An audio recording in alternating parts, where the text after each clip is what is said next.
Thomas the tank engine wouldn't stop being a nuisance. Night after night, he kept the other engines awake. "I'm tired of pushing coaches. I want to see the world."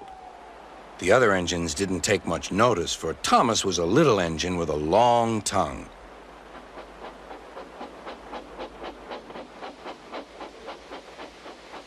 But one night, Edward came to the shed.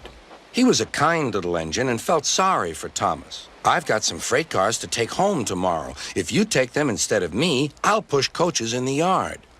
"Thank you," said Thomas. "That will be nice." Next morning, Edward and Thomas asked their drivers, and when they said yes, Thomas ran off happily to find freight cars.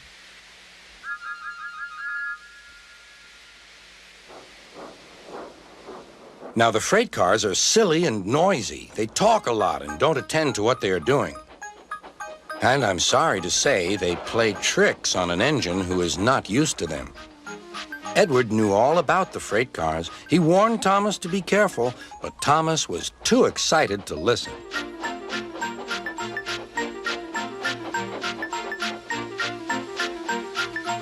The shunter fastened the coupling, and when the signal dropped, Thomas was ready. The conductor blew his whistle. "Beep, beep," answered Thomas and started off. But the freight cars weren't ready. "Oh, oh," they screamed. "Wait, Thomas, wait." But Thomas wouldn't wait. Come on, he puffed. "All right, don't fuss. All right, don't fuss," grumbled the cars.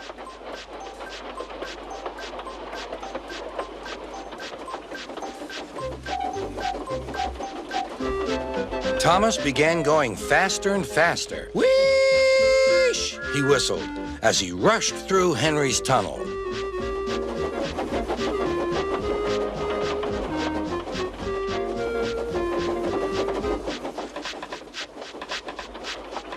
"Hurry, hurry," called Thomas.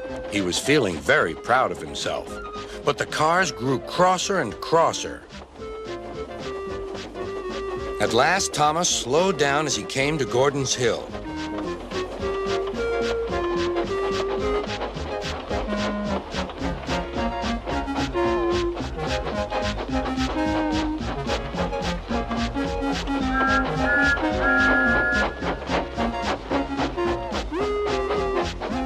"Steady now, steady," warned the driver as they reached the top.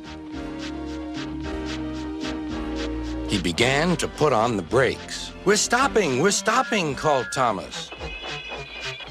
"No, no, no," answered the cars, bumping into each other. Go on." Before the driver could stop them, they had pushed Thomas down the hill and were rattling and laughing behind him.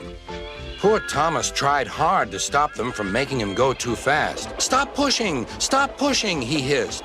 But the cars took no notice. Go on, they giggled in their silly way. "There's the station. Oh dear, what shall I do?" cried Thomas. They rattled straight through and swerved into the goods yard. Thomas shut his eyes. "I must stop." When he opened his eyes, he saw he had stopped just in front of the buffers.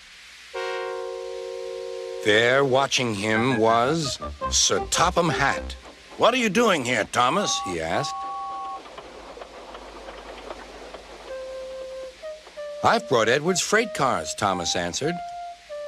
"Why did you come so fast?" "I didn't mean to. I was pushed," said Thomas. "You've got a lot to learn about freight cars, Thomas. After pushing them about here for a few weeks, you'll know almost as much about them as Edward. Then you'll be a really useful engine."